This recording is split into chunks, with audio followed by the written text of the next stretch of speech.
சுதந்திர போராட்ட வீரர், இடதுசாரி இயக்கங்களின் முன்னோடி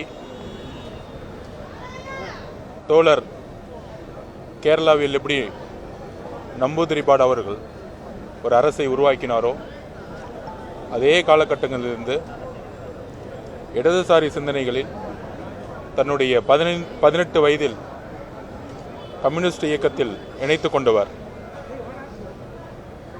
தன்னுடைய கொள்கைக்காக தன்னுடைய வாழ்க்கையை அர்ப்பணித்தவர்.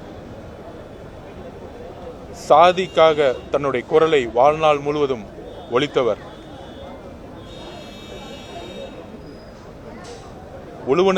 உழுபவனுக்கே நிலம் என்கின்ற கோஷத்துடன் தன்னுடைய அரசியல் வாழ்க்கையை துவங்கி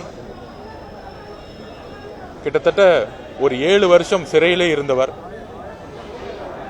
எந்தவிதமான அடக்குமுறைக்கும் அஞ்சாமல் ஆதிக்கத்திற்கு எதிராக குரல் கொடுத்தவர். 1990களில் சாதி கலவரங்கள் ஏற்பட்ட பொழுது தன்னுடைய மாமனாரை இழந்தாலும் இரு சமூகங்களுக்கும் ஒற்றுமை நிலவ அரும்பாடுபட்டவர். தன்னுடைய பிறந்தநாள் அன்னைக்கு 1 கோடி ரூபாய் இடதுசாரி தோழர்கள் கொடுத்த போதும் கட்சிக்காக கொடுத்தவர். ஏன் தமிழக அரசு விருது வழங்கி 10 லட்சம் ரூபாய் கொடுத்தா கூட முதலமைச்சருடைய நிவாரண நிதிக்கு திருப்பியும் வந்து அளித்தவர். இடதுசாரியுடைய ஆணிவேர் ஒரு மிகப்பெரிய ஆலமரம்.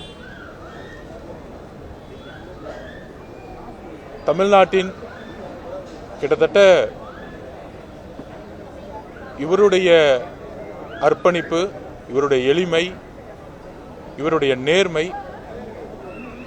இனி வரும் காலங்களில் அரசியலில், குறிப்பாக அரசியலில் நுழைபவர்களுக்கு எப்பொழுதும் ஒரு சரித்திரம், எப்பொழுதும் ஒரு முன்மாதிரி.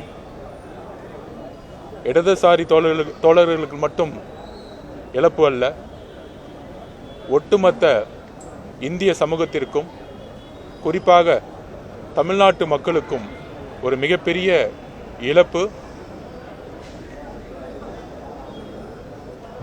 அவருக்கு வீர வணக்கத்தை தெரிவித்து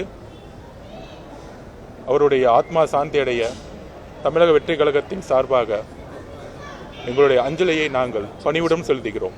நன்றி.